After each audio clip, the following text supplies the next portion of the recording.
Hello, everybody, and welcome. This is the recording for level 2 of lesson 12, and also I'm incorporating some of lesson 11 from level 2 because last week I focused all of our class time on the level 1 material because it was really, a lot of stuff to get through and also pretty important topics. So I didn't get a chance to get into the lesson 11 for level 2, which is about different personality characteristics that make up the recipe of you. So the basics, so I'm going to talk about that today and also combine that with lesson 12 of level 2 because those two things completely go together. So we are emanations from our nearest star and we are calibrated to our nearest star, but we're also influenced in terms of our genetic antenna by all the other stars that are going on out there, all the other stars that are emitting light and consciousness and energy and possibilities and probabilities that are going on out there. And different stars have different recipes, different stars have different personality profiles and flavors. And I've already spoken about how the planets that emit from different stars. So the star is like the painter that makes different paintings. Those are the individual planets.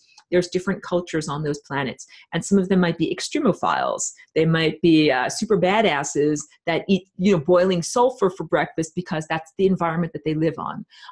Those beings have had influences on human genetics. And we also have been influenced by like super fluffy, lovely rainbow creatures that live on a planet where you drink nothing but rainbows and life is completely wonderful. So there's a recipe of you is what I'm trying to say.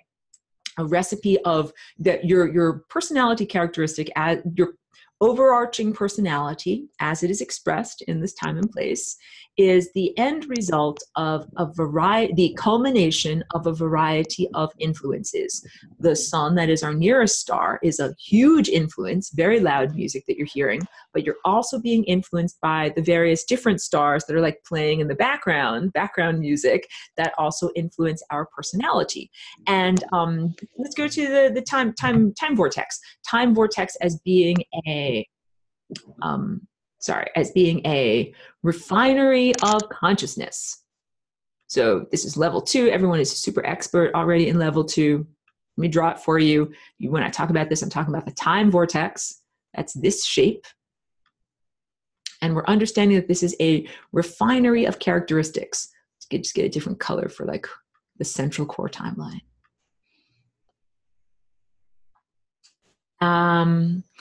So just in the same way that a refinery of ore refines out like for a particular metal, the stuff that's not the metal that you want gets thrown away, and the stuff that is what you want is what you keep. So all of this stuff that happens in this area of the time field, that would be considered what you throw away, what is not eternal, what is not what you want to keep. So what I was talking about in the lesson 11 stuff is the idea of the ego. The ego is, by definition, the temporal self, and it is associated with the yellow chakra, this level below the heart but above. It's solar plexus, above your belly but below your heart, the yellow level. That is, well, first of all, it is what humanity presently defines as self and as human, the human thought structure, even though it's a hacked operating system. And at this point, we're not thinking clearly through that human aperture. But it's also, that's not only what we are, but that is like the human mind, and it defines mind and it defines consciousness for like the rest of it. So it's a very self-centered viewpoint, literally. And the ego is temporal. So if you're on one of these timelines here, it ends on the membrane of death. If you're on one of these timelines here, it ends on the membrane of death. So just to reiterate, or for anyone, if this is the first time you're ever tuning in to these concepts, this is infinity over here, or the 0th dimension, or the source of all consciousness, information, light, and energy. It's everythingness of everything. And our consciousness emanates from that origin into physical reality. And we're supposed to come to where this position is over here and just go directly up this central pathway that I call the path of least likelihood, because if we were to look at this in terms of a probability structure, from the top down, this looks like a bullseye. That's a horrible bullseye. Can I please try that again? Life is hard. Let's try bullseye. Boom. From the top down, this looks like a bullseye where this is that big black dot that is the origin point. And all of this, let me get this stuff in blue. All of these possibilities where I'm scribbling in blue are quite numerous. There's hundreds or thousands or possibly millions or billions of possible timelines bundled in that area.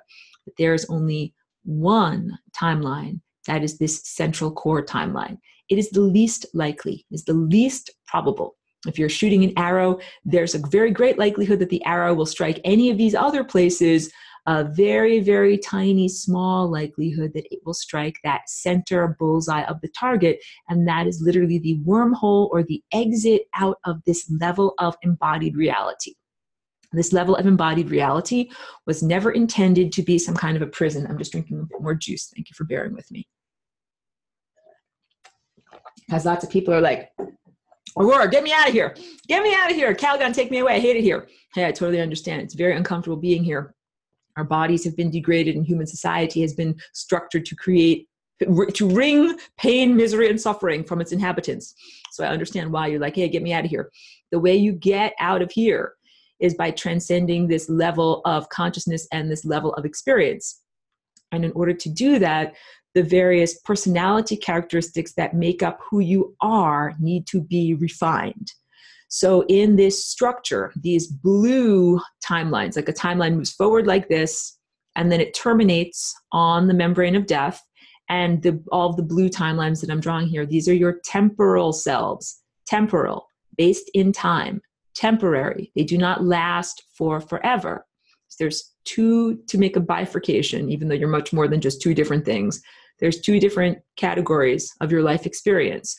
All of these categories of life experience that end up terminating on the membrane of death, those are all ego, temporal, not eternal experiences.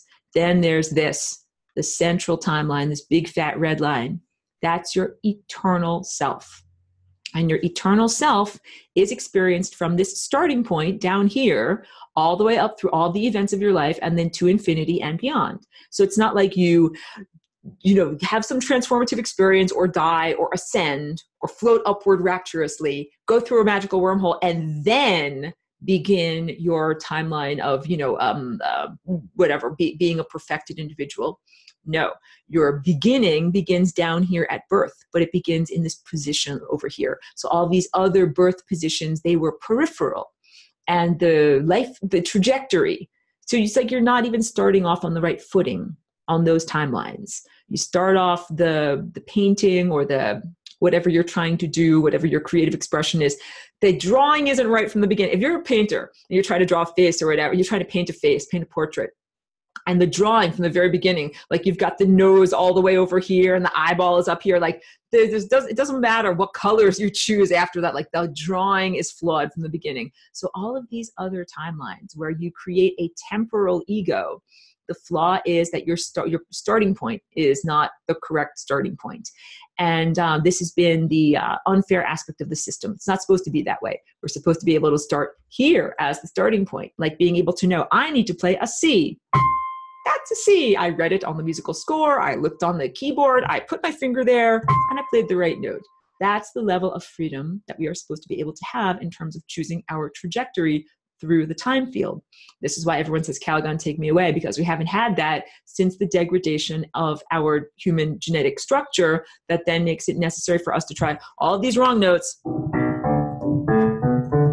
all the way up the entire piano, all the wrong notes until we finally get to, the one that I was supposed to play all this time. So in exploring all of those wrong notes, what happens is we develop all of these temporal ego structures that aren't the real us, and some of them are highly distorted. And this is a little bit of this is recap for people that already know what I'm talking about, but I'll tie it all in.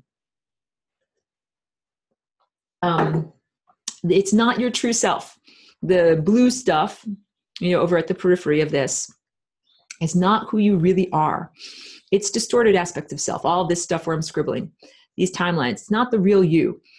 And so what that means is sometimes it's a version of you where you simply died very young, or you didn't learn crucial information, or maybe sometimes you were horribly mutilated. Like these are all of the aspects of self here, these little blue dots, where you died of a pathogenic infection, or they chopped off your arms and legs, or you went blind, or you got burned alive because you fell into the family fire pit. Like those are all your horrible lives that didn't work out properly. And ended on the membrane of death.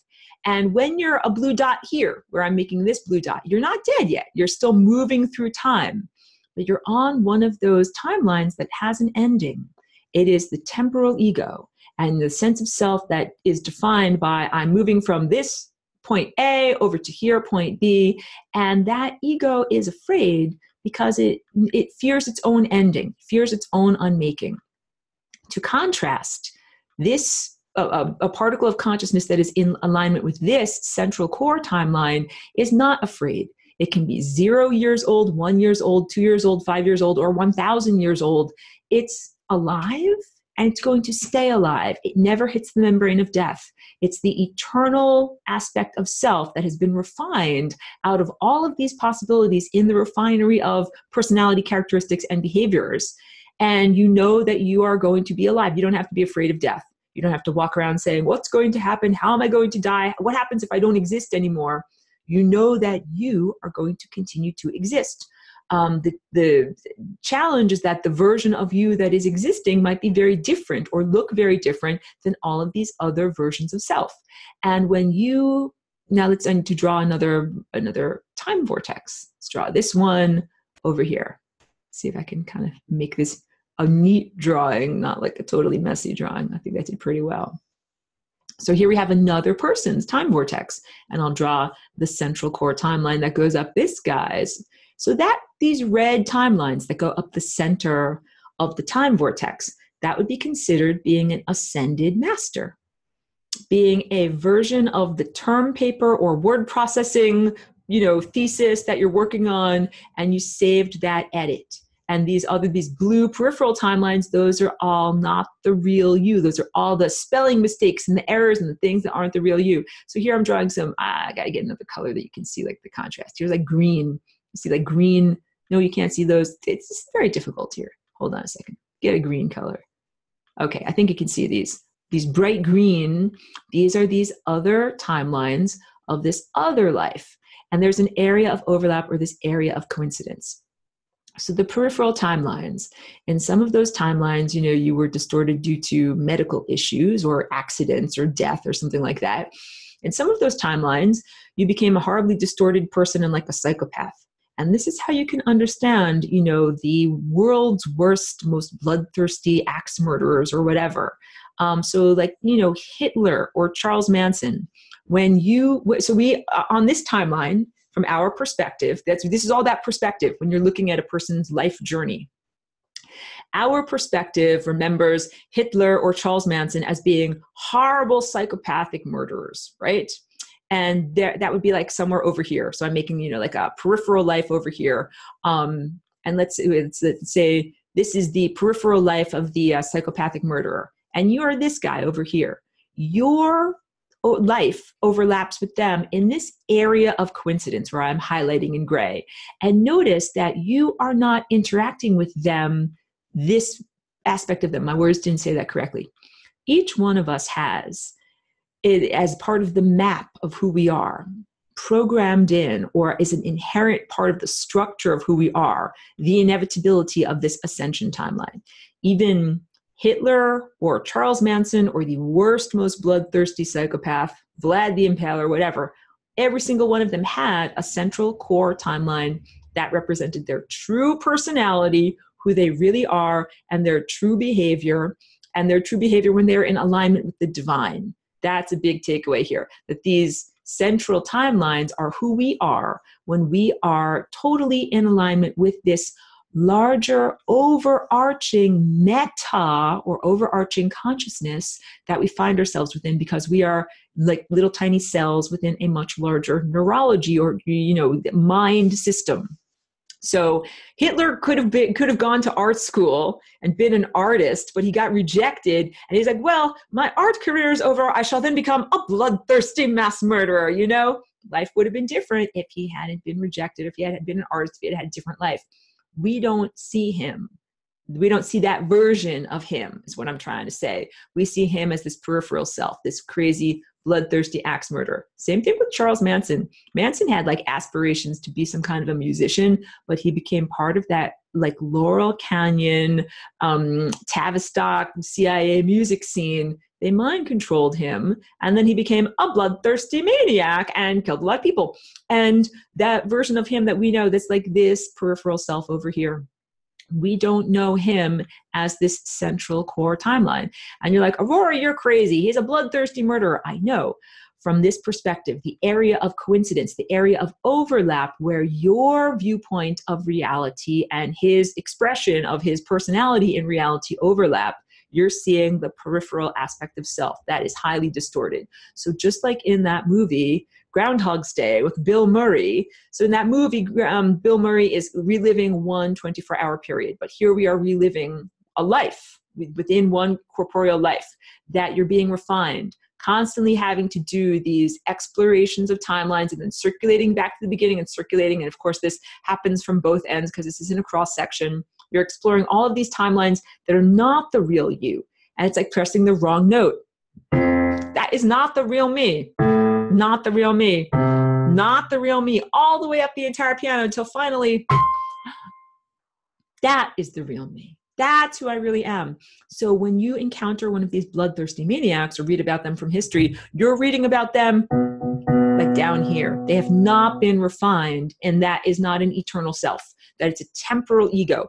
Please never take my words out of context. This does not justify or excuse being a bloodthirsty maniac because I'm just a temporal ego and what I do doesn't matter. No, it totally matters because you have impacts on the other lives that touch on your lives. But this is in order to say that the events that we're going through in our life are meant to be a refinery of characteristics, because you have all these influences from all these different stars on the stellar network and planetary creatures on these various stars that might make us either bloodthirsty psychopathic killers or lovely fluffy rainbow artists, dependent upon what aspects of self you are cultivating or exacerbating. So let me just drink a little bit too.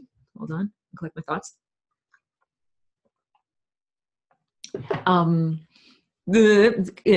Okay. So what I'm teaching you about today is pretty much the graphic depiction of ascended mastery. And I'll use my little thing here. What is it to be an ascended master? Because a lot of people talk about this and they are like, there's a lot of almost worship or romanticism or like looking up to like, you're an ascended master, you're so great. Every single one of us has, as part of the innate potential in the structure of our time body, the potential to be an ascended master. This is very big.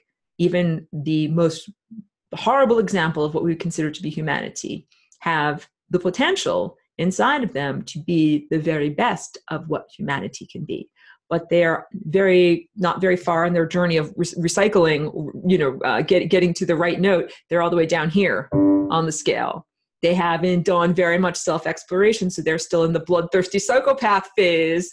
And after many, many, many more cycles through, one lifetime, not reincarnation, incarnation within one physical body structure or one lifetime, that they get to refine their trajectory to the point where they are now in tune with this thing that emanates consciousness, the origins of consciousness that is also our destination. So we come from here, we assemble into the physical reality, and then it's a question of finding the right trajectory to get back home.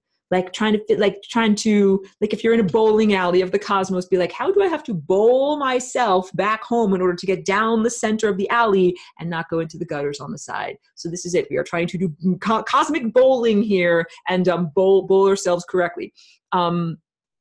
Okay, so wait. So this is the shape of a chakra or an energy center. You could think of it as this is, your awareness or your timeline that might be askew like this, but you could also think of this as staying in one alignment. And this is what changes its orientation relative to this, right? So you could think this stays in one place and this moves, or this stays in one place and this moves. And the understanding of this wibbling and wobbling, that this has to do with that original genetic destabilization. When we align our needle of awareness with this central core timeline, what that means is that we are aligning with the great composer that made all of this music that is our thought structure. and we are thinking the right thoughts. Thinking the right thoughts means playing the right notes. When you align, you are embodying the divine, that there's this divine composer that made this music.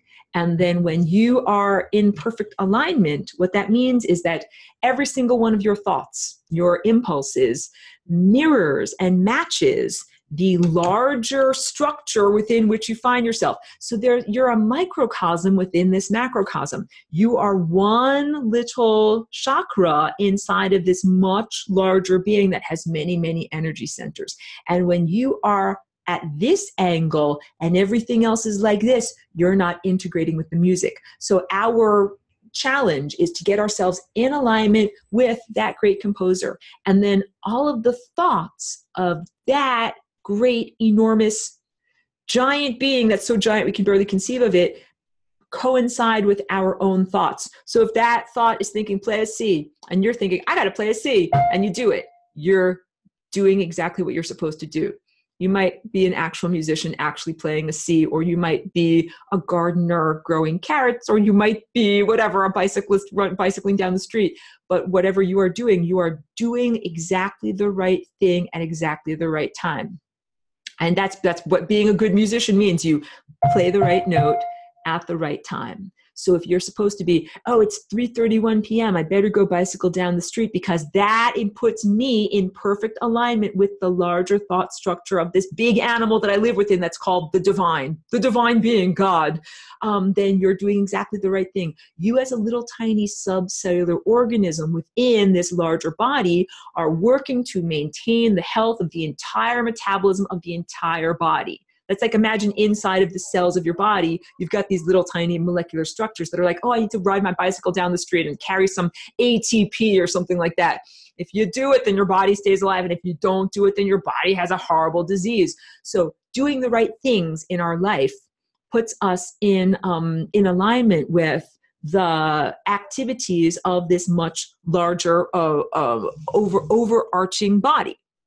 And same thing with not just your actions, like riding a bicycle down the street, but your inner states of being. So our inner states of being, that's like how you feel, your emotions, your levels of inspiration, your levels of how much energy you have inside of you. All of those things similarly mirror or are reflections of, and this is the feedback loop, this is the partnership, this is the parent and child type of relationship here, that you are mirroring and reflecting the same aspects that are part of this larger self. Okay, now I want to draw for you what the structure of all these ascended masters together looks like. Okay, wait. Go to whiteboard. So these are like the overlapping of two time vortices over here. Oh, no, I can't do it. Okay, let me clear everything out. Clear everything out. Now I'm going to draw what many, many ascended masters together look like. So this is that central convergence point, and let's use the same color for all of these. Here, these are all ascended master timelines. That's not perfect, but it's supposed to go to the big dot in the middle. These basically end up looking like dandelion seed head. They all go like this. So here, blah, blah, blah, blah. I'm taking a lot of time to draw this, but you understand what I'm talking about. That's one. And here's another one like this. And my pen, my electronic pen is like very difficult to control. So just understand, I can draw a lot better than this, but we're getting there. So there's all of these time vortices, or kind of cone-like structures, vortex-like structures, and all of them, their pointy ends all converge at that central convergence point, which is the origin of consciousness, and they all return back to consciousness. So it looks, when you draw it correctly, kind of like a dandelion, but one of those puffball seed heads where all this fat ends are sticking out, and they all have a little tiny skinny end that points into the center. So all of these red lines represent the timeline of ascended mastery, that all of these little tiny vortices have refined consciousness, just like you refine light by using a lens. Look, I'm twisting and turning the lens of my telescope, and I'm bending light rays so that they are now focused and going in a particular direction.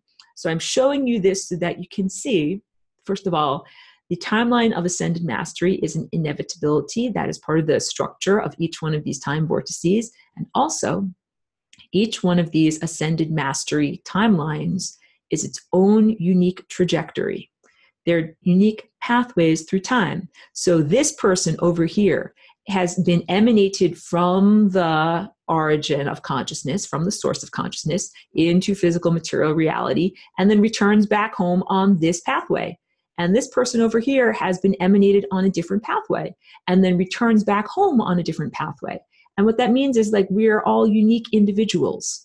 We all have this potential to be an ascended master and to return to that level of connection to the divine, but we all do it from our own completely unique perspective. I need to tell you about Richard Feynman. He was a physicist from the 1950s, and he had this hypothesis that he shared with people, that he said maybe there's only one photon, and that one photon is being endlessly emanated from the sun. Here, I'm a photon coming from the sun, I'm coming from the sun, I'm coming from the sun, and then I have a bunch of experiences, and then eventually I return to the sun. And, rewind through time. I move forward through time, and then I return to the sun. I move backwards through time. And then guess what? I get emanated again, but on a slightly different trajectory. And then I make a big time loop and I come back, kind of embroidering the surface of reality the same way that we embroider the surface of fabric with, many, many loops of colorful thread. So that's the work of Richard Feynman, who's just an interesting, not a total endorsement of him as a person, but very interesting person and interesting work to go through. Now I want to talk about what I spoke about with the concept of the human endocannabinoid system. This is a couple of lessons ago. Jumping the synaptic gap. So here is one nerve structure. I know I draw very simplified nerve structures. Thank you. This is another nerve structure. And of course, the nerve impulse comes from, like here, we're coming from the brain. I'm traveling down the length of the nerve, the axon, and then I get over to here. Boom. And it's like, oh no, that's a dead end. What's going to happen? Well, somehow that nerve impulse needs to get across this area that I'm highlighting in black. There's a gap, kind of like a spark plug in your car, where that nerve impulse needs to jump across the gap. It's called the synaptic gap or the synaptic cleft. It is the synapse. That's the Grand Canyon that this little particle of consciousness needs to jump across in order to make it to the other side and then continue its journey on the other side. And our whole entire life experience of being embodied is like here, let me draw the time vortex. Here's the base of the time vortex, and here it is shaped like this. And here it is shaped like this. Our whole life experience of going through all of these possible permutations of exploring the peripheral selves, which, the wrong notes that we don't really want to have to play, and then finally connecting to that core timeline that brings us to infinity, is the jump of a neural impulse across the synaptic gap, one neural impulse of a very, very giant brain. I'm going to say that again. This thing that we are returning to, this big black dot, the source, the destination, the zeroth dimension, the journey of us jumping back there is analogous to this jump of a neural impulse across the gap of a synapse in your own neurology. One lifetime with all of the many, many, many multiple. So when you become an ascended master, what happens is you become the tiny embodiment of this larger God structure. This is the brain of God, and we are a little tiny neural impulse within the mind of God. And when we make this successful leap, connecting our birth to not our death, but our ascension or transformative caterpillar into butterfly-like experience, that is analogous to making that neural jump. And the journey doesn't end when the neural impulse jumps to the next nerve. It keeps on going. And that is what we do. We keep on going. So we in our lives, this is a refinery of our consciousness where we begin to refine ourselves away from the aspects of self that are not who we truly are in terms of belief system, emotional landscape, and behavior. And we align ourselves instead with the true aspects of who we are that completely mirror exactly the larger animal that we find ourselves within. So if you are like, I gotta play music, I love to be a musician, That's because you are a tiny neural structure within a much larger being that is also a musician. But it might not play a piano. It might play the stars. It might play a very different type of instrument. But please understand, your personal journey and the things that you are fighting for or striving for here are a direct reflection of the efforts or struggles or whatever challenges, transformative challenges that the larger animal is facing. The larger animal is the time field. We are like little tiny red blood cells or little tiny neural impulses within this much larger organism. The organism is God. It's the divine, but not the God of the Bible. And I'm not just casting aspersions upon your religion. If you have a faith, that is beautiful. But I'm just defining here. I'm not talking about like the demiurge. I'm not talking about Jehovah. I'm not talking about the Greek god Zeus or something like that. I'm talking about a larger organism that we live within, that we are part of its mental structure. And that when we live our lives correctly, when we play the right notes and do the right activities, we uphold the life of that structure. We add to its vitality. When we are canted at an angle, we are like slowing things down. We are preventing these neural impulses from going where they need to go because you're not making that connection. You're not making that red line that goes from there to there, or you're instead make a blue line. Blue will be the color of like going askew. You're making a skew line. Look at that. You don't actually reach this new impulse over here. It does not go where it's supposed to go. So this is also how you can understand a refinery. The only impulses that jump across and make it to the promised land, the new world, the next neuron, are the ones that get through that little tiny wormhole. So getting through this little wormhole here, these little, where I'm making, these little circles over here, this structure I'm describing almost like a sieve, the way you have like for pasta, make it to pasta, you dump it out into a sieve, and the shape of the filter itself determines what can pass through the filter. So with all of this, and I speak to this now about becoming your diamond body, your Vajrayana, your diamond body, and the changing, restructuring the molecular structure and also your consciousness structure. That's what that was all about. Where's my little Merkaba thing? Where's my little things? I'm sorry. I'm off camera. Can't see me. Extreme close up. I don't know what you saw just then. The transformation from transforming these star tetrahedron into an octahedron, the tessellation of your carbon molecules from being hither, thither, and yon, or graphite-like sliding plates, to being a three-dimensional diamond-like structure. That all, sorry, things talking to me. All of those things, things are still talking to me. All of those things have to do with restructuring your physical and non-physical body so that you are the right shape to be able to get through the wormhole over here. So it's kind of like, imagine you have a very skinny little aperture like this. If your pen is oriented like this, that does not fit through the tunnel. You have to get yourself oriented in the right way so that you can fit through that little tiny tunnel. That is what we are here doing in terms of all of our life experiences. We are here refining our behavior, our inner emotions and your feelings, and also our thought structure until we are shaped the right way to be able to make it through that little tiny aperture that is like the little tiny centimeter of chance that we need to be able to get out of this level of reality. So again, I call that the path of least likelihood. It's the least likely thing that can ever happen. Just like having a baby, a live birth is a very unlikely thing. A scientist once described it as unlikely as if you took all of the equipment that you needed to make a watch, like a clock, and you just stuck it in a bag and shook up the bag and then dumped it out. And if it actually made a watch, that is how unlikely live birth is. Like the idea of putting together all of these chemical constituents and molecules and biology, and that actually is alive and it actually contains consciousness, it is incredibly, incredibly unlikely.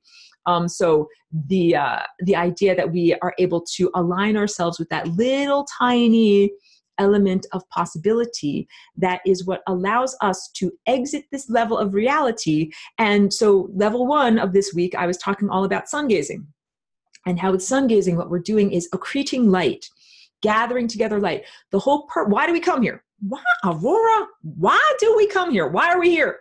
We are here in the physicality not here just to like suffer and die and have horrible things happen to us. No, we are here in the physicality in order to eat food or eat light and accrete light, gather it together, coalesce light.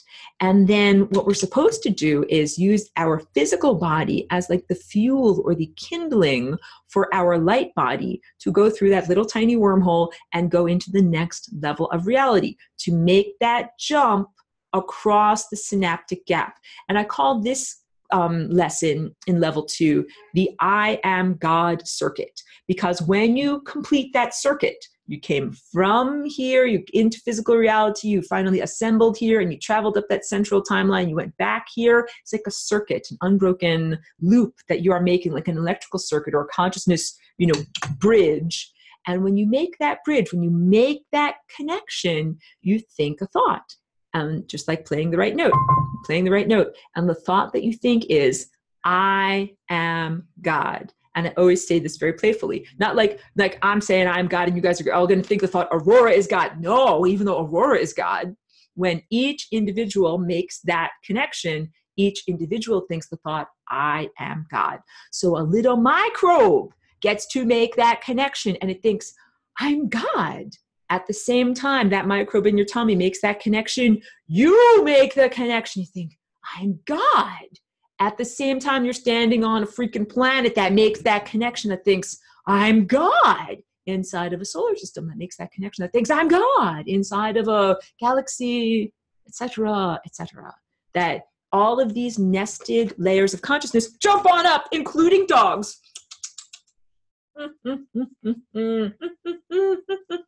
Including little cute dogs, all have the simultaneous convergent realization,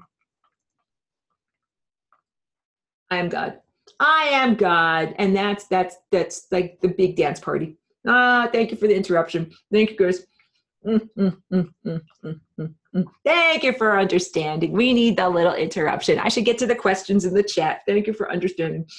Okay, everybody. That's really good. I think she's been playing outside. She feels like she's been sitting in the sunshine. You're not too bored? You're okay? Let's do a few more questions on the chat. Okay, girl? She's doing good.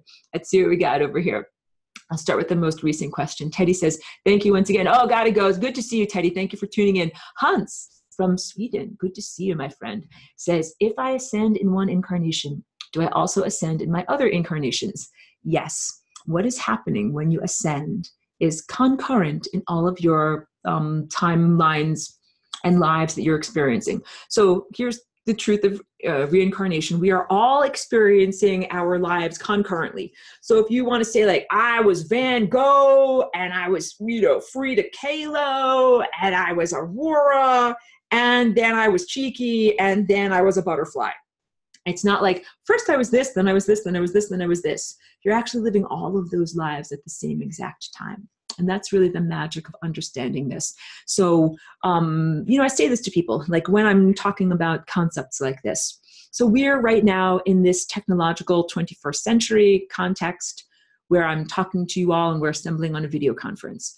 But in our other lifetime incarnations, we might be together in ancient Greece, and I might be similarly sharing ideas with you, and we're all like in a giant stone courtyard, and I'm not using a video conference. I'm drawing like in a big pile of sand, because that's kind of what they used as like a chalkboard. Or maybe we're Neolithic people. Maybe we're Neanderthals. Maybe we're all sitting around the campfire and kind of talking, looking at the stars, and talking about our conception of God and talking about what happens after you die and where you go. All of the things that so let's say whatever you're experiencing in your life, you're having a huge challenge, you're having a huge health challenge. That challenge is reflected in all the other layers of your existence. So it's just like layers of fabric. You have different lives that are like layers of fabric, and you have a needle sewing thread, and you have this event of reality that pierces through these different layers that you occupy. All the layers are you, and the event pierces through. So it could be whatever. If you're having a major health challenge, that event pierces through all of those layers. So in one place you break your leg, in another place you're trying to recover from the plague, and in another place you're fighting cancer, whatever. And in your triumphs and good stuff as well. And when you achieve that moment, I am God, that is a cascade that you are also achieving that moment in all of your other lifetimes. So think about the profundity of that. When we achieve this moment and we all think that thought, I am God, all of the cells in your body think that thought, all of the microbes in your body think that thought, all of your many nested lives that you have lived, that you are living concurrently, the entire planetary structure, all of the consciousnesses on all of these different planetary structures. It's an amazing event. It's like the crescendo of a symphony that's been going on for a very long time, and the music is building and building and building, and then finally you get to dun dun dun, and that's that moment, and everybody realizes that we are freaking God. Okay, let me go through more questions now that I can scroll through effectively. Thank you. Okay. First, Robert Fenton has a question. Says, can I start on the wrong foot and then move over to the right starting point from this point forward? Thank you for that question. The answer is yes, you can. So this is about the question of in the time vortex. Let's say you start off in this lifetime over on the periphery. You are not obligated to be like, oh, I started off my trajectory all wrong. Like I told you, if you're starting off a drawing of a person's face, but you start off with their nose all the way over here and their eyeballs all the way up here, like it ain't going to be right from the beginning. Because of a tool called the flying rainbow lasagna. You have a pencil with an eraser. So let's say you started off your drawing completely the wrong way, and now you look at it and you're like, wow, that nose is way over here. Erase, erase, erase, erase. Erase that event that you don't want there. Erase that event that you don't want there and draw it in where it is supposed to be.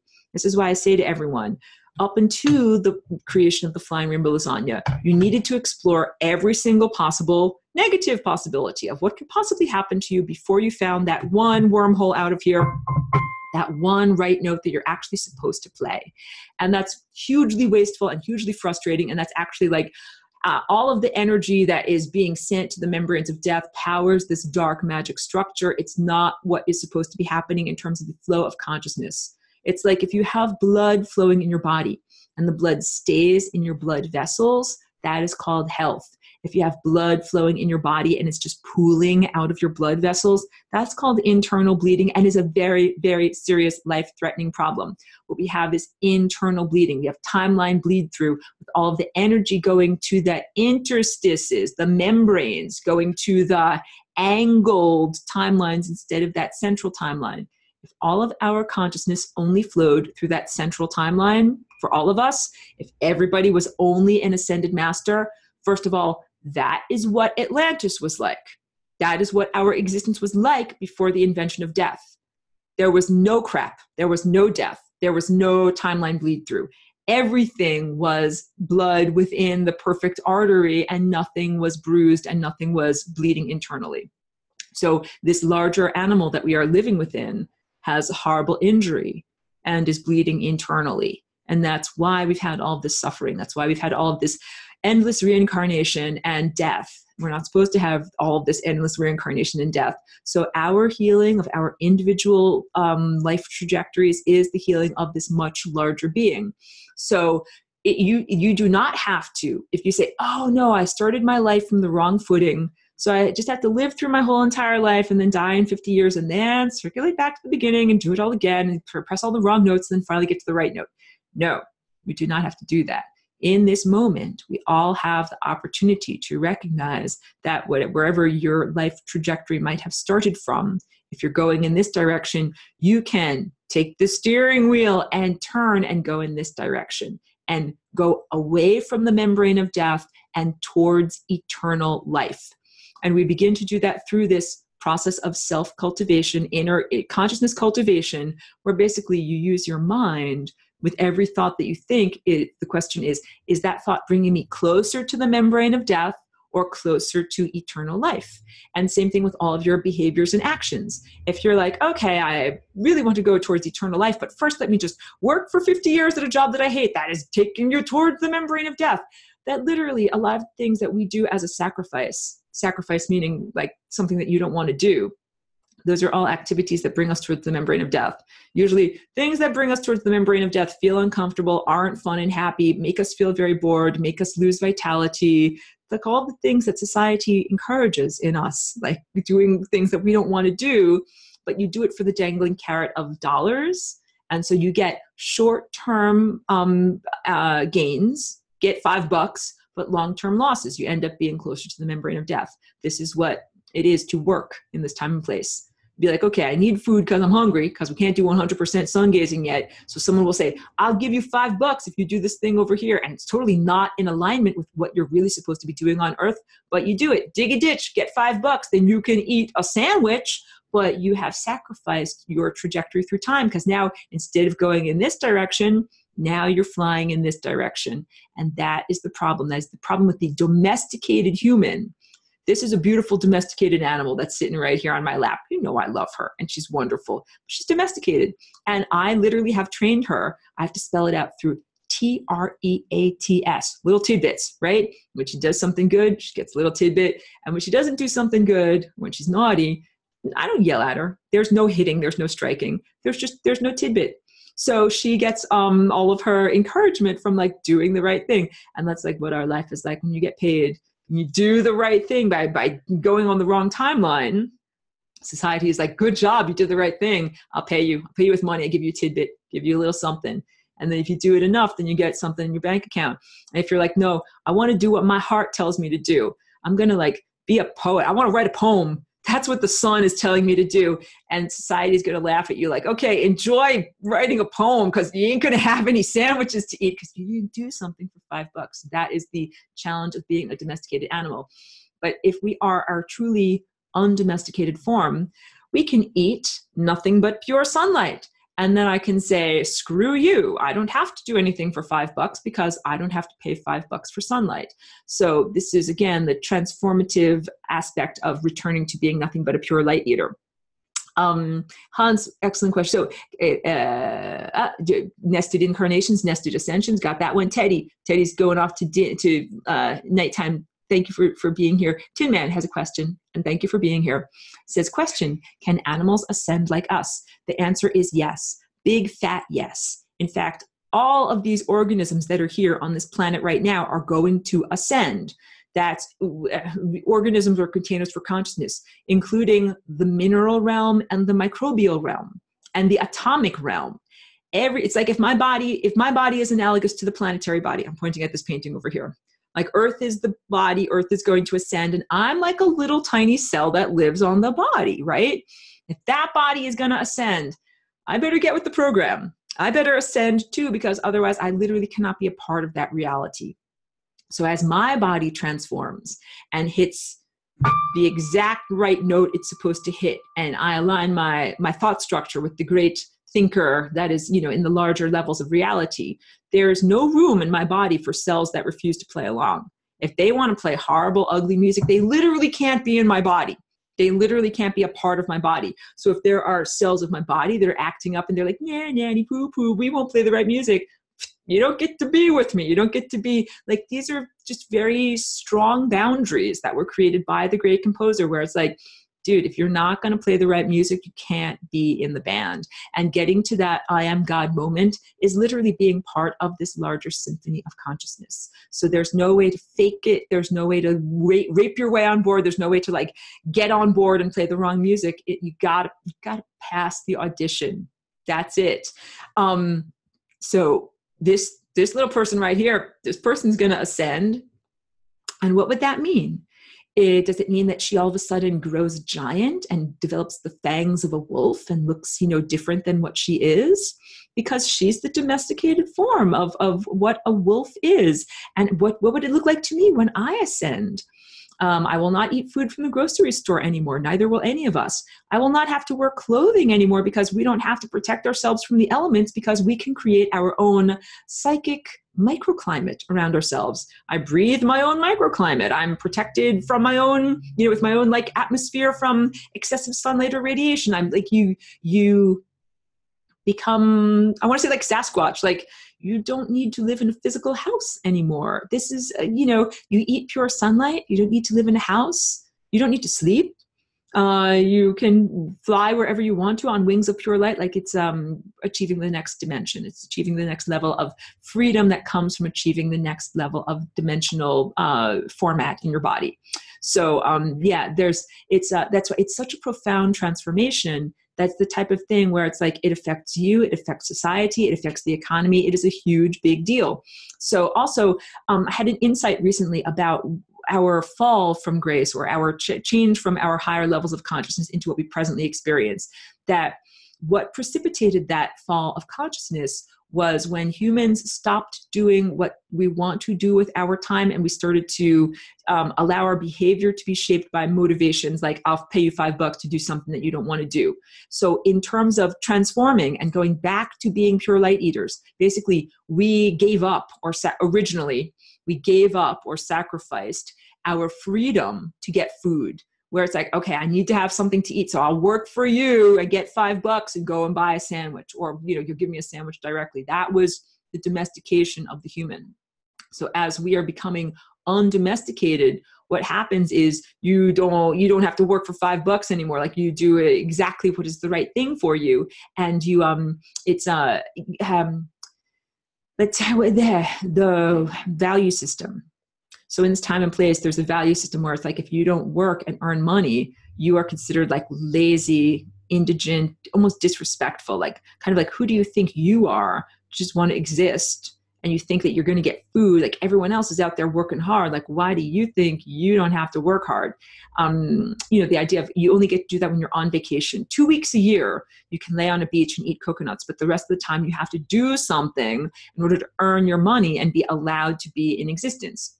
And this is a very different approach, that in order for us to return to being light eaters, we have to say, every single moment of my day, every single moment or opportunity for self-expression is an artistic, like a virtuoso masterpiece. If you're digging a ditch because someone pays you $5, you're not playing good music. You're not being a perfect virtuoso with the sun and the stars and all the organisms here. You're being like a hack, like a loser, you're farting up the joint. And you're a virtuoso when you do and say the exact right things. And when we all do and say and feel and behave in the exact right way, the world becomes a symphony. Like, if you've ever, walked through a beautiful forest where it's like the birds are singing and the sound of their song is all perfectly integrated, and the sound of the trees, like, it's amazing. And we can be a part of that. But what we have to do is stop saying, well, I'm going to do the things that I get paid to do because I can get money and get food for it. I'm going to do the things that my internal connection to the divine tell me to do. And that might mean that you feel like either relaxing. Sometimes you might feel like sitting on a beach and eating coconuts, but sometimes you might feel like being active, but sometimes you might feel like painting a painting, or you might feel like making music, or you might feel like helping someone, or you might feel like doing a lot of things that people do when they are not merely motivated by money. So a big part of breaking free from domestication is no longer being motivated by money. If this little person over here can go out and hunt as many gophers and rabbits as they want, then they're not that motivated to like get the little rewards that come out of my pocket. It's like, screw you, I'm full. I can eat as many rabbits as I want, but I keep her on a leash. She's not allowed to go out and eat rabbits. So she's like, okay, I'll work for you because you pay me in goodies. So that's what it is. When we become empowered in terms of, what we receive in our life, like, we don't have to get $1 like for $5. So I'll get more into this. I want to go to more questions. So wait, Joelle says, Aurora, so is the coming online of the higher faculties the beginning of this process of getting into the core timeline? Yes, thank you. And we do this with the sun gazing meditation and gathering of energy. Excellent question. And thank you for your question and your insight, because you're very smart. So I was saying in level 1, the more that we sun gaze, the more light that we accrete, the more that our higher faculties come online. That means that the sharper your vision becomes, the more you can see, the more you can hear, the more you can feel. You start to build a body, you start to build a neurology or a sensory organism or organs of your light body. And eventually you build taste and smell. And then it's like really eating real food. So, the better your sight and hearing and tactile sensation is, the easier it is to play your music. the easier it is to hear the rest of the band and to tell whether you're in tune and whether you're playing the right note. Like, this is how you read the musical score. So I read the musical score, and that's what I paint, and that's what I teach everyone here. And when I teach these things and I share them with you, the intention is always that I'm like giving reportage of what I have perceived. I wish for everyone to develop their own inner vision, their own eyesight, so that you can see the truth of what I have seen. You'll see it with your own vision one day, and you'll be like, oh, this is exactly what Aurora was talking about. The laborious flapping of my moving mouth parts, you'll see it. And you'll be like, oh, I totally get it. I totally get what she's talking about. So I've spent a lot of time, like imagine I just spent 2 hours describing fried chicken to you, but you didn't actually get to eat any of it. One day you will eat the chicken and you'll be like, oh, this is so good. This is exactly what Aurora was describing. So you'll see the bullseye, you'll see the colors, you'll experience all of this, and you'll know that it's exactly what I was describing. You just hadn't had the experience yourself yet. And yes, the journey towards developing your higher faculties involves sun gazing, eating more light, meditating. That means not wasting your money. So when you sun gaze, that's like getting paid. That's like, I got more money in my energetic bank accounts. I just got $100 in my bank accounts. But let's say after I do that sun gazing, then I fritter it away through my constant verbalized thinking. I got $100 and I wasted $100 and I got nothing by the end of the day. So meditation is another crucial aspect of gathering light. I go out and I do my sun gazing, and then I control my mind so that I don't fritter away all of my energy through, stupid verbalized thoughts. And I actually put my energy into the thought structures that I want to put them into, something like dancing the flying rainbow lasagna, or playing music, or doing a painting, or doing self-expression like what I'm doing on the video right now. So it is earning money through consciousness, earning light through consciousness, and then intentionally spending that money or spending that energy that you have gathered together. And that is how we do this process of refinement. Joel says, the I am God moment is the result maybe of connecting the higher faculties. Yes, but it's when you first come online and connect your higher faculties, you haven't had the I am God moment yet. You have to eat a lot more. So opening your eye, that's like when a baby is born, and you're just starting to learn to like drink milk and eat cereal and like chew things up and put them inside of you. This is an organ that we use to eat. And when we start to activate these higher faculties, we have to learn how to eat. And then it takes a lot of nutrition to grow muscles. Think of how long it takes as a little baby, many years to grow up and learn to walk, and many years to become a teenager and begin to be strong, and many years to be an adult. So it's the same thing with sun gazing and eating light. It takes a long time for us to ingest all of the nutrients and build the body and build the structures. And what you're building is a sense of self. You are building your identity that is a true identity, as opposed to the temporal ego identity. The temporal ego says, my name is Joe Smith, and I live at 1234 Mockingbird Lane, and this is my favorite sweater, and this is my dog named Trigger. And like, those are peripheral things that you use to define yourself. They're not permanent. They are temporary. Like, that building won't last for forever. Your name won't always be that. Your face won't always look like that. That person will not always be sleeping on your lap. You will not always be in the same location in space. So if those things all change, how do we define self? Like, I'm a set of characteristics. I'm a thing that feels like this. I'm a person that behaves in this way. These are the eternal characteristics that we cultivate. So I have a set of eternal characteristics that I know. Being creative. Like, it doesn't matter what I am formed into. If I'm in the form of a human, then I'm creative, like playing the piano and painting on, large pieces of wood. If I were a pufferfish, I would be creative by working with sand sculptures on the bottom of the ocean. If I were a paper wasp, I would be creative by making wonderful wasp nests. Whatever I am. If I were a spider, I would spin very creative spider webs. Like, whatever form I would be in. If I were a rock shrimp, I would make very creative bubble structures. That's because that creativity is my identity. It's an innate part of who and what I am. So I don't necessarily say I'm a painter. I mean, I am a painter. Here's my paintbrush. I'm a painter, but really I'm an artist. I'm a creator. And I do that through whatever form it is possible. It does not mean if I were a rock shrimp, I would have a tiny paintbrush at the bottom of the ocean, because you can't do that. So this is it.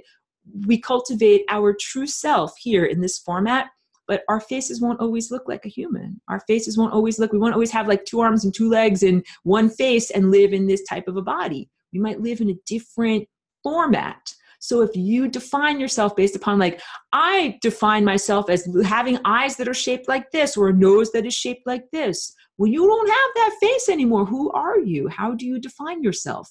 And this also has to do with telepathy. When you connect with someone on a real bridge, on a heart-centered bridge of love in real telepathy, you have to find their signature. You don't necessarily connect with someone because you're like, oh, I'm looking for someone that has a particular shaped earlobe or a particular shaped eyeball or a particular color of hair. That is not how you tune in on a person telepathically. You find their feeling, you find their song, their soul signature, their emanation, their melody of who they are. So this process of being in the refinery of personality characteristics is a process of finding our true definition of self. You're not those peripheral selves. You're not defined by the activities on those peripheral timelines. And you're also not the temporary aspects of self, like your with family that you're born into and the job that you work and the sweater that you wear. And like those are all temporal characteristics. Hans says, do we ascend at the same time like a global galactic event? The answer is yes. And you have another question, but I want to go more into that. The global galactic event is like an amazing, I want to say explosion, but not explosion, like a proliferation of consciousness, where, the flow of energy and consciousness has been inhibited in this time structure. And when all of those timelines click into alignment and everybody has this realization, this nested cascade of realizations from microbe to human to planet all at once, all these things thinking I am God, it means that all of that energy can circulate through in a way that it couldn't before. Kind of like if you imagine an artery has been clamped and no blood is getting through and no sensation is getting through, and you remove that clamp and all of a sudden energy flows. And there's health and vitality and oxygen and nutrients and even stimulation. Like you can feel again because you have sensation again because blood is flowing to your limb that was cut off from blood supply. This is what happens. This is this amazing thing. So we're poised to have that experience in this lifetime. This is, again, not something that is like in 20 generations, maybe if you're lucky, we'll be ready to do this. No, this is what's happening literally right now in this lifetime. And our practices of sun gazing are essential to this.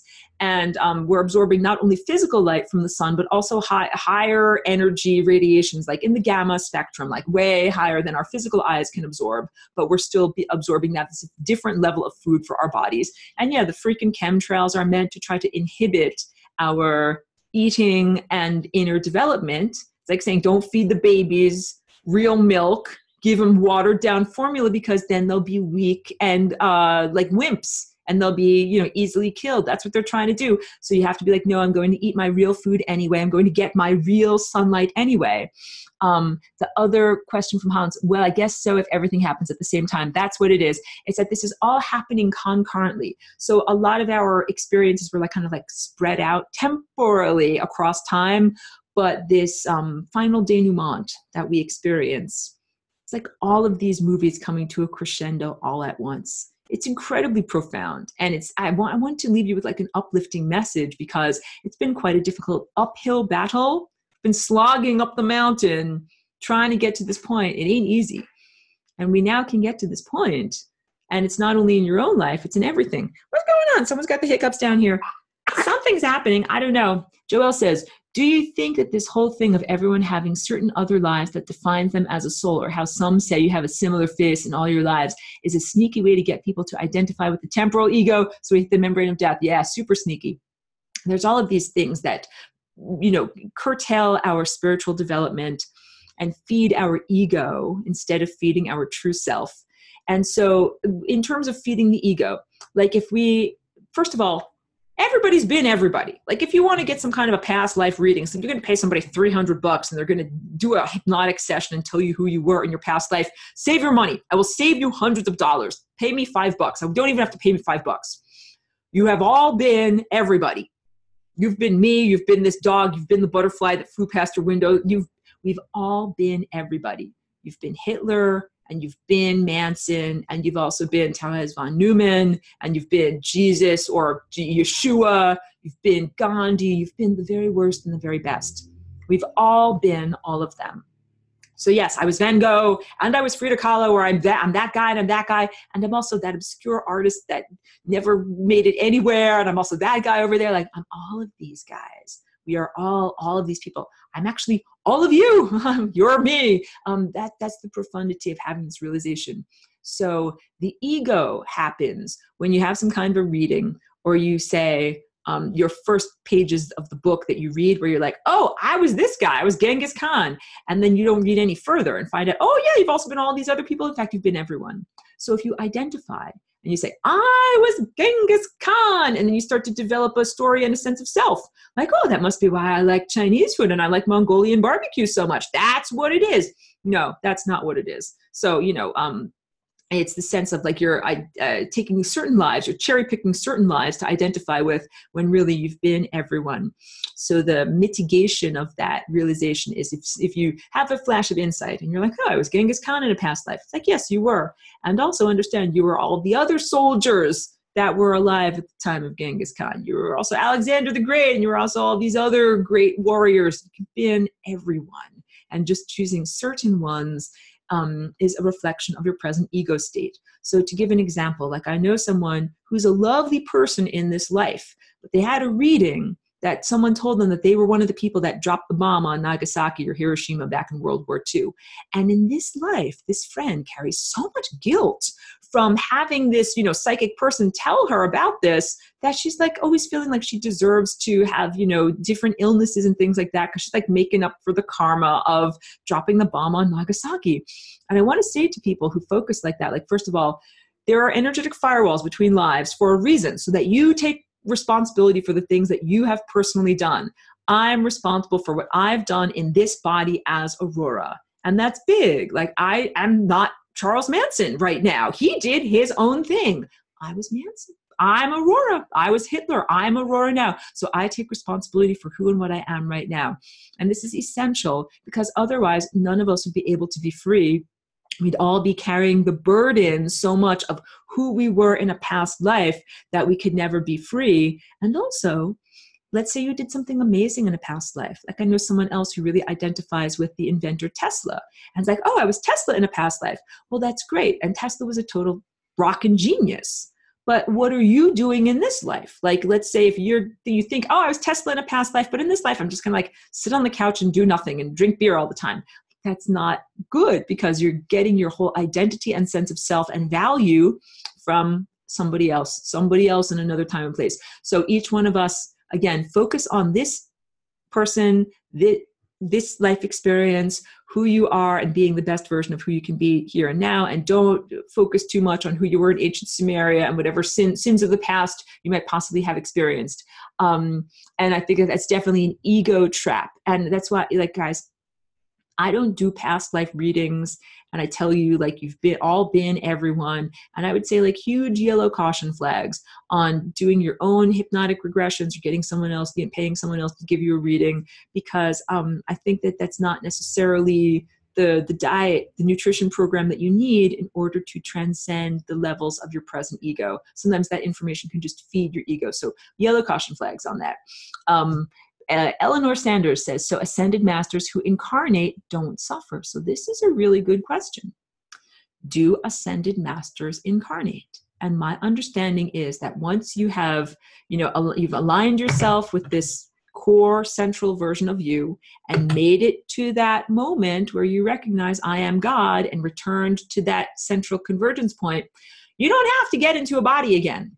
This is pretty big. So if someone comes here and they say, I am a reincarnated ascended master, you should be a little bit skeptical, because you should say, wait a minute, I thought ascended master, that's like being a graduate.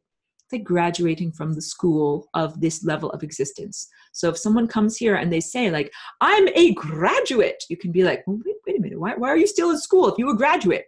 And let's say some disembodied voice in your head comes to you and says, listen to me, I am a graduate.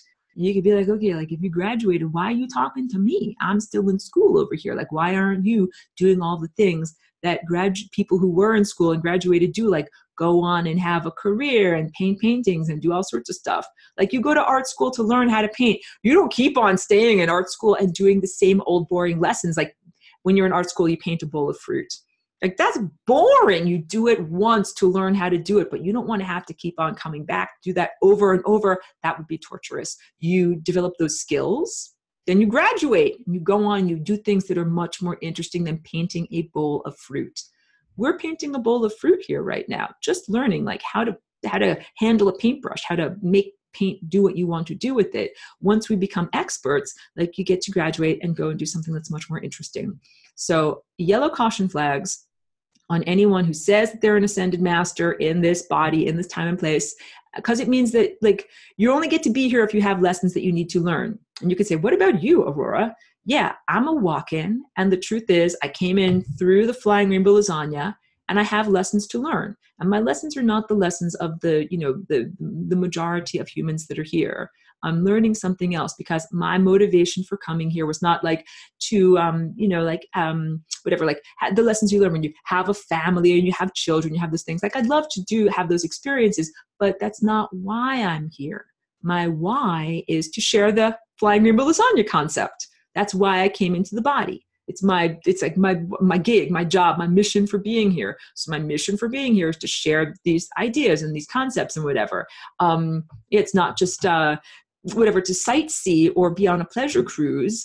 And it means that I have to like achieve my goal in order to be able to transcend the experience of being here. So, when you achieve your goal, then you don't have to be here anymore. So that's it. I'm still doing my work. I have a reason to be here. So my lessons are not necessarily the lessons that other people are here to learn. I've already mastered those lessons. And I admit that. It's like, yeah, I did that chapter. I did that quiz. I did that. But what I didn't do was, make a whole, whatever art show about flying rainbow lasagna and get everyone to know about this, or make a flying rainbow lasagna dance party, or make an animation. Like that's what I haven't done. So that is what I am here to do. And doing this class like this is the, culmination of that intention for me, why I'm here in the body. So, you have to question the motivation. And so yellow caution flags on anyone who says they're an ascended master, but they're in the body, they're somehow got back into school. And also I think that a lot of the things that people are hearing internally in terms of like channeled information or whatever, I think a lot of it is synthetic telepathy, that it's not actual ascended masters that are trying to inspire the students in the art school painting a bowl of fruit. I think it's intelligence agencies and malevolent a-holes from outer space that are using clink metal technology to beam thoughts into your head. And they're saying with a mask, I'm an ascended master, listen to me, but they're really like a fucking a-hole. Pardon my French, I'm sorry. I'm trying to be family oriented here. Brandon says, can you speak a bit on the difference between the mind realization of I am God versus the actual I am God moment? Is that realization the ascension moment?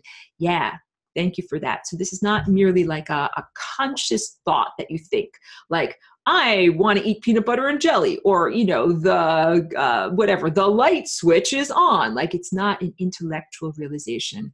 It's a realization on the level of your energy and your heart and your feelings and your emotions and your connection. And it's a transformation of your entire body structure and energy structure. So it's very different than just thinking an intellectual thought. It's the difference between looking at the musical score, like little black dots on a page, and actually feeling and sensing the symphony. When you have that experience of the I am God moment, it's like music crashing over you. It's the crescendo of the symphony. And that crescendo happens for you. And it's like an orgasm. Not to get too much information or too personal with anyone, but it is on the level of having an orgasm. So you can read all sorts of books all about what that feeling is like. But when you have the actual feeling, it is an undeniable and transformative experience. Pedro says, admit it, Aurora, you are here to nuke or lasagnify the pooties. Yes, you totally understand that that is the motivation for me to be here, to rectify these profound injustices that are part of the structure of time. You know, the fatty blockages that are here in this structure, that, yeah, it's not, and the way that you do that, you don't stand outside of the system and wave your magic wand and poof, fix what's going on inside the system. In order to fix the system, you have to get into the system and then actually make improvements from the first person, you know, viewpoint. So that is exactly what I did. I said, hey, there's a bunch of BS going on here. The stuff with the pooties is not okay, and I do not allow it. And I don't change the system by staying on an interdimensional cloud and just sending out thought structures. I said, get into an actual body and actually make these changes. So yeah, I was motivated to do stuff. That's the whole point. I came into the body because I was motivated to do stuff. So, you know, when you achieve certain levels of mastery, like, you're not motivated to come into the body because you have different motivations of what you want to achieve. So, and you have a different forum, I think, where it is needed to achieve things. So I'm like, okay, I want to affect the physical level of reality. I have to get into the physical level of reality in order to affect it. And I admit that I have an ego, and there's nothing wrong with having an ego. That's like saying, I wear a dress. I wear a suit of clothes that I use to present myself to the world. I have an ego. My ego is named Aurora, and my ego, Aurora, has different motivations and a sense of self and who she is and who she isn't and what I do and don't want to do. And that's totally appropriate. And then I know that I'll redefine who I am as a sense of self when we get to disembodied levels of being here. That's it. I'm not stuck on, I have to always wear this dress. No, I don't always have to wear this dress. We'll probably wear stuff that's really, really different when we transcend this level of experience. Chloe says, curious, do you think the Hindu gods and goddesses are helpful entities or things hanging around on the interstices? Thank you for that wonderful question. I think that these embodied gods are flavors or ego projections of the divine. That is like the primary source of consciousness. And it's okay to use them and to understand them as like symbols, but not to get too attached to the symbol. So you can understand, you know, a god or a goddess like a Shiva or a Krishna is a symbol structure that represents an aspect of personality of the divine, but it's still the divine. It's like seeing the divine through a lens. So the primary light of consciousness is white light. I'm pointing at it out my window. But that white light gets broken up into all of the colors of the rainbow. Red is a very real color. Green is a very real color. But when I look at them, I don't get attached to the red. I don't get attached to the green. I recognize that those are emanations of that primary white, you know, unity consciousness. So each deity, a Shiva, a Krishna, even, you know, whatever, an individuated ascended master, these are all rays of consciousness that come from that primary ray. So don't get stuck in the form, don't get stuck in the individuated aspect. Understand that that's like a portion of the overall recipe, and focus on the overall recipe. And in terms of the interstices, so I think, like, if we look at Christ as one example of this, I think Christ is an abstract force of consciousness, the same way like divinity is like a thing that exists, and then it goes into boxes of definition so that humans can try to understand and apprehend it. So this abstraction that is Christ consciousness was placed into this mythological structure of Jesus. I call it the Roman Jesus, that is promoted by the Roman Catholic Church. And again, I'm not trying to, you know, pee and poop over someone's religion and diminish you. No, not at all. And I wear a cross because I'm connected to Christ consciousness. But the challenge is not getting distracted by the story that the church tells you, that there's a man with a beard and that you must pray to that embodied structure of what a human looks like in order to get healing or intercession or whatever. That is a huge distortion. And I think that bearded man, that mythological character is one of these occupiers on the interstices, like not the true pure light, but a smear on the window that the light is coming through and even diminishing or blocking some of the light. So in all of these questions, they're really excellent questions, but it's really about connecting to the pure light of consciousness that is not interpreted through any system of interpretation, not through the human filter of interpretation, and not through any religious structure. Because that same pure light of consciousness is the God that comes here and can be perceived by a whale, a dolphin, a butterfly, a tree. The idea that it's a bearded man is very anthropocentric or human-centered. And it means that we are looking at that pure light through the human filter. And if you remove or transcend that filter, then what you see is just the divine, just God. And so when we have that I am God moment, it's everyone in the symphony. You, me, microbes, dolphins, whales, everything wakes up to that moment of divinity. Joel says maybe that's another way to harvest energy so we can't accumulate it to get out of here and ascend. They use these gods to get us attached to something. Thank you. And you're very intelligent in understanding that. Really, truly, thank you for your insight today. There's a good book that's called American Gods. And I think there's also a TV show, but I haven't delved into the TV show. But it explores that similar idea that these astral entities, temporal gods, not true God, they're like a character or a mask that is upheld, and they are fed by human worship. And the ancient Greek gods and Roman gods fell into this category. There's even an old Star Trek, original Star Trek with Shatner about this, a planet that is the home of the original Greek gods, and that they are fading out of existence. They become kind of like translucent and kind of like goosey or whatever. That they don't have enough followers anymore, that humans don't do their sacred fires and they don't do their offerings anymore at the temples. And so these Greek gods are fading out of existence because they're not getting their food anymore. So I think that you're really, really onto something with that idea that instead of creating an unbroken circuit where the sun and the stars, that's our parent, feeds us with light and energy, and then we send that energy back to the sun, that what if we think, oh, look, it's the great god Zeus that is feeding me, and then I will send my energy of devotion and my heart devotion back to Zeus. But that's not really the sun. So you're feeding the mask instead of the actual true face of God that is behind the mask.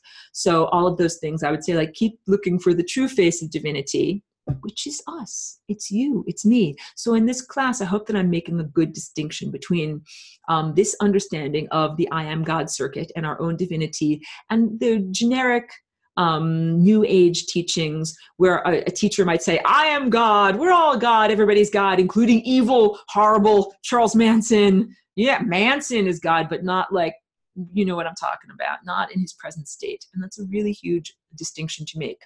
Also, I make a distinction between my own teachings and the Luciferian doctrines that teach that your ego can become God.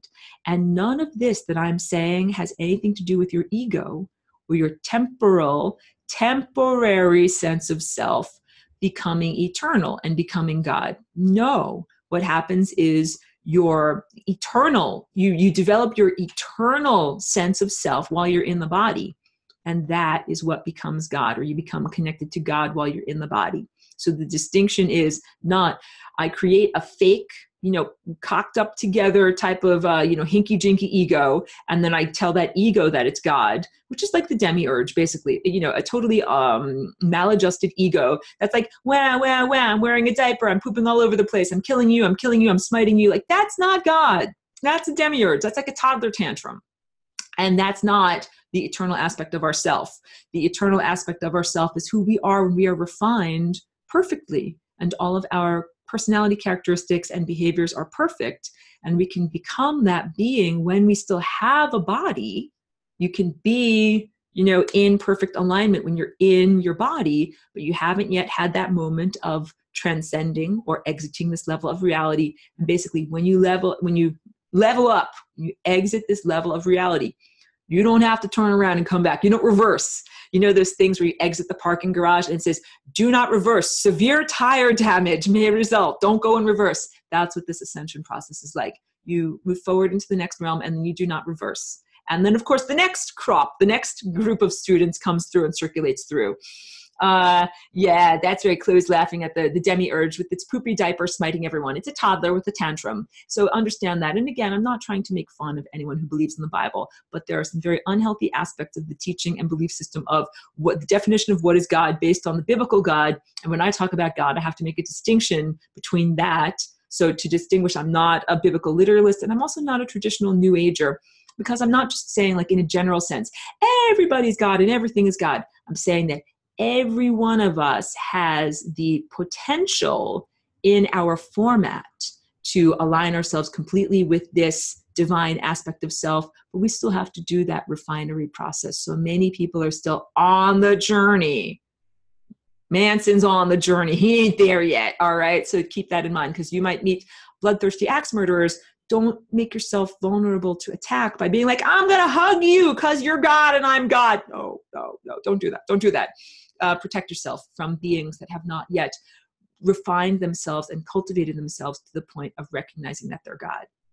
Okay. My voice is very tired. Thank you so much. I'm going to end the recording for right now, but not all the questions. I'll keep the questions going for a little while. Thank you so much, everyone.